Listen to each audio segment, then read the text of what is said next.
നമസ്കാരം. അമേരിക്കൻ പ്രസിഡന്റും ആന്റണി ബ്ലിങ്കനുമൊക്കെ പുതിയ ഒരു പരിപാടിയുമായി ഇപ്പോൾ രംഗത്തെത്താൻ പോകുന്നു എന്നാണ് പറഞ്ഞു കേൾക്കുന്നത്. അതായത് ആയുധം വിറ്റാണ് ഇതുവരെ ജീവിച്ചിരുന്നത്. അതിൽ നിന്നും കിട്ടുന്ന നക്കാപ്പിച്ചയായിരുന്നു ജീവിതമാർഗം. ആയുധങ്ങൾ ഇപ്പോൾ ആർക്കും വേണ്ട. അമേരിക്കയുടെ ആയുധങ്ങൾ വിശ്വസിക്കാൻ കൊള്ളില്ല എന്നാണ് പലരും പറയുന്നത്. അതുകൊണ്ട് തന്നെ ഇനി ശവപ്പെട്ടി കച്ചവടം തുടങ്ങിയാലോ എന്നതാണ് അവരുടെ ചിന്ത. അത്തരത്തിലുള്ള ചില വാർത്തകൾ പുറത്തു വരുന്നുണ്ട്. ഇസ്രായേലിലേക്കാണെങ്കിൽ ഒരുപാട് ശവപ്പെട്ടികൾ വേണം. അമേരിക്കയുടെ ആയുധങ്ങൾ കൊണ്ട് യുദ്ധത്തിനിറങ്ങിയതാണ് ഇസ്രായേൽ. ഒരു കാര്യവുമില്ല എന്നാണ് ഇപ്പോൾ പറയുന്നത്. കൊട്ടിഘോഷിച്ച് മെർക്കാവ ടാങ്കുകളും അതുപോലെ തന്നെ അത്യാധുനിക അമേരിക്കൻ ആയുധങ്ങളുമായി യുദ്ധത്തിനിറങ്ങിയ ഇസ്രായേൽ ദയനീയമായി പരാജയപ്പെട്ടിരിക്കുന്നു. രണ്ട് രാജ്യങ്ങളെ തമ്മിൽ തല്ലിക്കുക, രണ്ട് മുട്ടനാടുകളെ തമ്മിൽ ഇടിപ്പിക്കുക, അതിൻ്റെ നടുക്ക് നിന്ന് ചോര കുടിക്കുന്ന കുറുക്കൻ്റെ റോളായിരുന്നു അമേരിക്കക്ക്. ഒരാൾക്ക് മാത്രം ആയുധം കൊടുക്കുമെന്നവർ പ്രഖ്യാപിക്കും, മറ്റേ രാജ്യത്തിനും രഹസ്യമായി കൊടുക്കും, രണ്ടുപേരെയും തമ്മിൽ തല്ലിക്കും. ആയുധം വിറ്റ് കിട്ടുന്ന ഒരു ലാഭം, അതുതന്നെയായിരുന്നു അമേരിക്കയുടെ ഏറ്റവും വലിയ ഒരു വരുമാനം. അതുപോലെ തന്നെ ചില ഗൾഫ് രാഷ്ട്രങ്ങളെ സഹായിക്കാമെന്ന് പറഞ്ഞ് അവിടെ ചെന്ന് കൂടി അവിടെ നിന്നും പരമാവധി ഊറ്റിയെടുക്കുക. സൗദി അറേബ്യയിൽ നിന്നുമുള്ള വരുമാനമില്ലെങ്കിൽ ഈ അമേരിക്കയൊക്കെ പണ്ടേ തകർന്നേനെ. ഇതൊക്കെ എല്ലാവർക്കും അറിയാവുന്ന കാര്യമാണ്.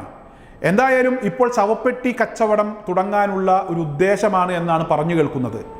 കാരണം ഇസ്രായേലിലേക്ക് ഒരു ദിവസം 10-25 ശവപ്പെട്ടികൾ വേണം. അത്രമാത്രം സൈനികരെയാണ് ഹമാസിന്റെ പോരാളികൾ വകവരുത്തി ഇവിടെ ഇസ്രായേലിലേക്ക് കയറ്റി അയച്ചുകൊണ്ടിരിക്കുന്നത്. അപ്പോൾ പിന്നെ ആ ഒരു മേഖലയിൽ ഒരു കൈ നോക്കാമെന്ന് തന്നെയാണ് അമേരിക്ക ഇപ്പോൾ ചിന്തിക്കുന്നത് എന്ന് പറഞ്ഞു കേൾക്കുന്നു. എന്തായാലും അമേരിക്കക്ക് അത് തന്നെയാണ് നല്ലത്. കാരണം ഇറാൻ ഒരുപാട് മുന്നോട്ട് പോയി കഴിഞ്ഞു.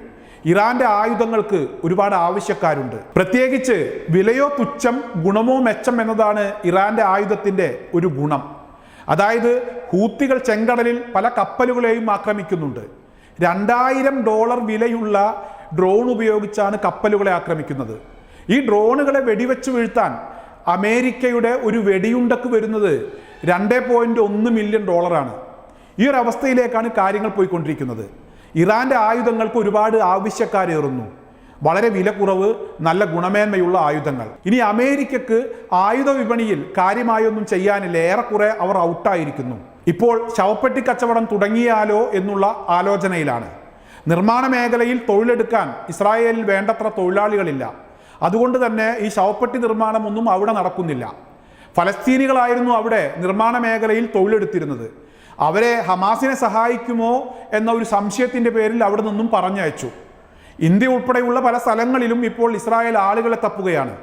ഞങ്ങൾ ഇസ്രായേലിനോടൊപ്പം ചേർന്ന് യുദ്ധം ചെയ്യാൻ തയ്യാറാണെന്ന് ചില സംഘിക്കുട്ടന്മാർ സാമൂഹിക മാധ്യമങ്ങളിലൂടെ പ്രചരിപ്പിച്ചിരുന്നു.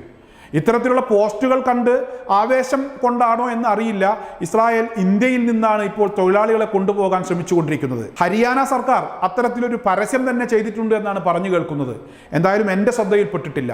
എന്തായാലും അമേരിക്ക ഈ ശവപ്പെട്ടിയുടെ നിർമ്മാണവും അങ്ങ് ഏറ്റെടുത്താലോ എന്ന് ആലോചിക്കുന്നു എന്ന് പറഞ്ഞു കേൾക്കുന്നു. എന്തായാലും അമേരിക്കക്ക് എല്ലാവിധ ആശംസകളും നേരുന്നു.